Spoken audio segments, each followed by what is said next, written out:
Heya Cryptozens, welcome back to the Crypto Overnighter. My name is Nikodemus and we do crypto news analysis nightly at 10 p.m.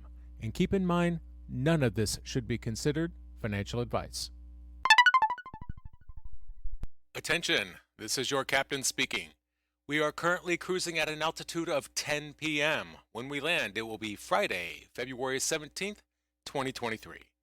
And we have a couple of CBDC alerts for you.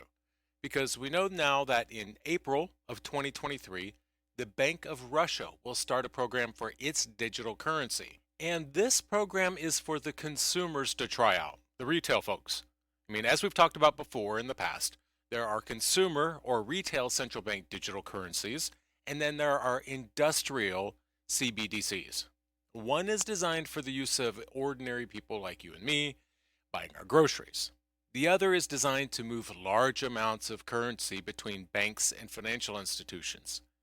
The first deputy governor of Russia's central bank announced some news, that they will soon start using digital rubles in real transactions.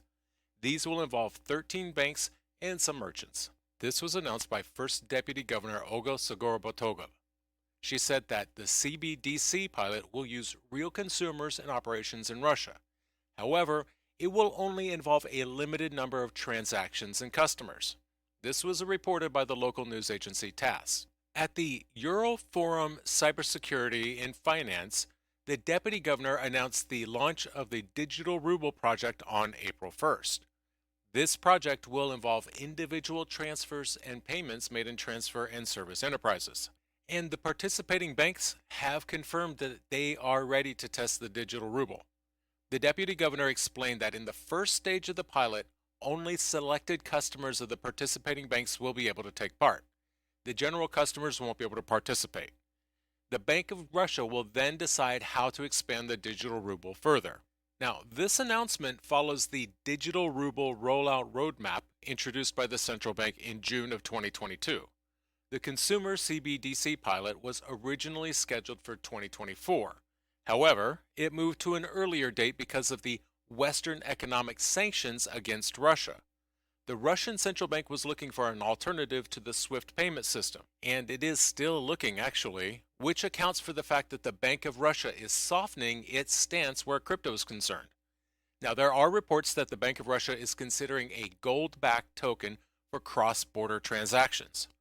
Some officials have claimed that this is true. The first deputy governor, Vladimir Chuyuskin, thinks that a golden token will help Russia create a new investment product. It will also create a payment method that is actually in demand for international settlement. Japan will start testing its own digital currency in April of 2023. Foreign stablecoins like Tether are currently not allowed in Japan. Now, Japan wants to include private businesses in their test and see how the CBDC ecosystem works. The Bank of Japan's executive director, Shinichi Yoshida, spoke at a CBDC committee meeting on February 17th. He announced that the bank had decided to start a pilot program for a digital yen in April. This decision was made after proof of concept testing in 2021. The pilot test will focus on testing the technical feasibility of the digital yen. It will also simulate a CBDC ecosystem with the involvement of private companies. However, unlike the testing in Russia, no real retail transactions will take place. Only simulated transactions will be conducted during the pilot. In his speech, Yoshida talked about the design of the future CBDC. He emphasized the need to consult with the private sector on various elements of the system. These include data models and architectures for offline payments. To facilitate this consultation, the CBDC forum will be created. Now, the announcement of the CBDC pilot wasn't exactly a surprise. The local media had reported that the Bank of Japan's intention was to create one in November of 2022. At least 3 Japanese megabanks and regional banks will collaborate with the Bank of Japan in the pilot. Now, the Japanese government is considering lifting the ban on foreign stablecoins, which was introduced in 2022. The Financial Services Agency of Japan has said that the amendments to the law should be passed by June of 2023. However, not all stablecoins will be allowed into the market automatically. Each stablecoin will need to pass individual checks to receive approval. And I tell you this, if you're an algorithmic stablecoin in Japan, you need not apply. They only want stablecoins that are fully backed by fiat currency. FTX Japan will allow affected users to withdraw their funds again. This is expected to happen in February. Bloomberg reports that FTX Japan has asked its users to check their account balances. This is part of the process to allow withdrawals.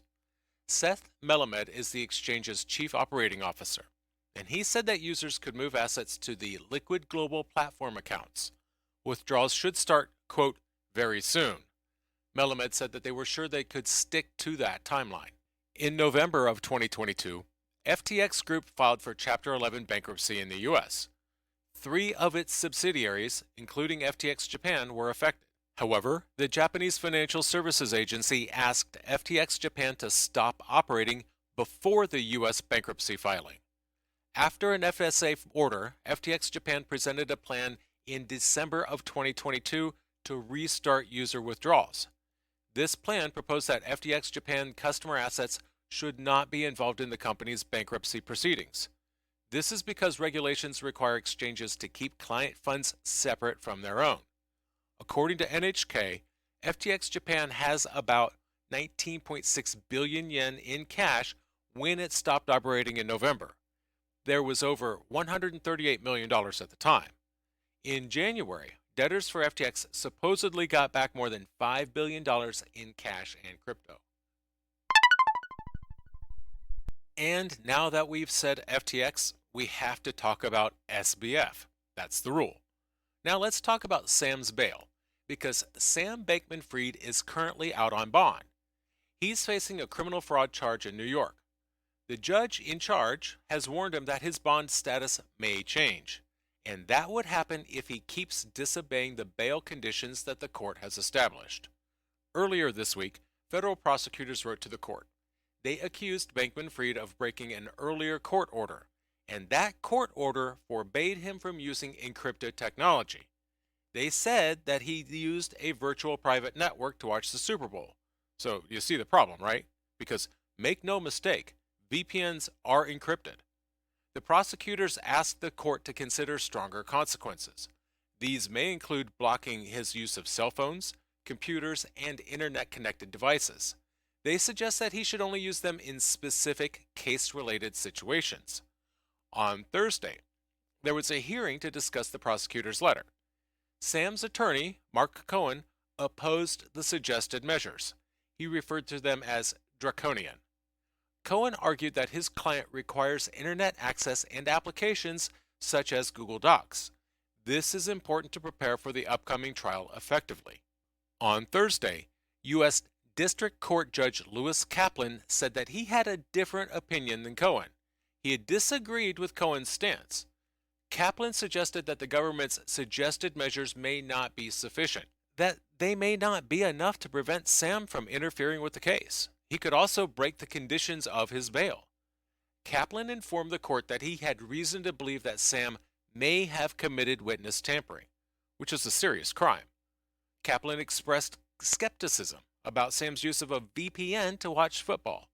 Now, if you remember, at the time, I asked why Sam would have to use a VPN in order to watch the Super Bowl, given that the Super Bowl was being freely broadcast to a TV near him. I still haven't heard a good answer to that. Now, Kaplan raised a question during the hearing. He wondered why Sam Bankman-Fried needed a VPN to watch football. He wondered if that was what he was actually doing.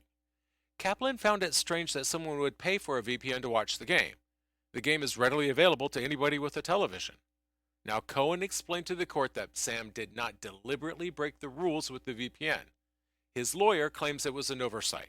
Now, Kaplan replied to Cohen's explanation. He said the condition was no encryption. Kaplan pointed out that Sam probably knew about VPN encryption.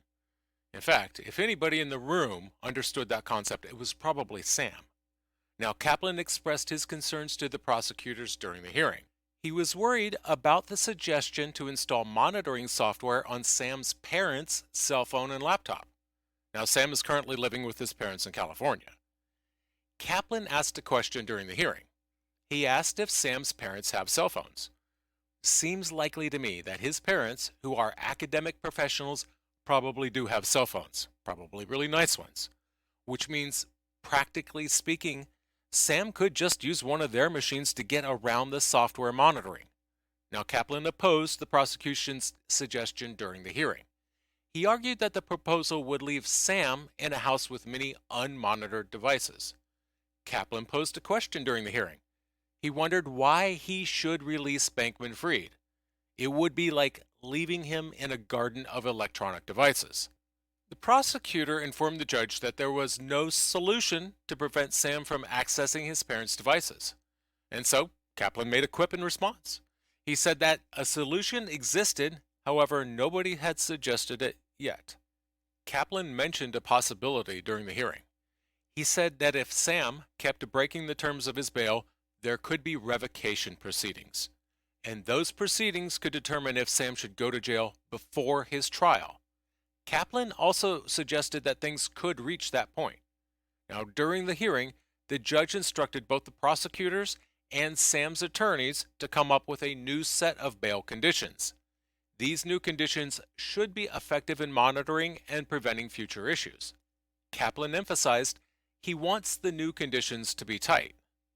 Because in addition to the new proposed bail conditions, Sam made an unusual request to Cohen. He asked for an independent technology expert from Sam's legal team to work with the court. This expert would advise the court on the risks posed by VPNs and other technologies. Both prosecutors and Sam's lawyers need to submit the proposed guidelines for Sam's bail conditions by next Tuesday. James Murphy is a securities lawyer and founder of Ludlow Street Advisors. Now, Ludlow Street Advisors is a platform focused on metaverse and crypto and Web3.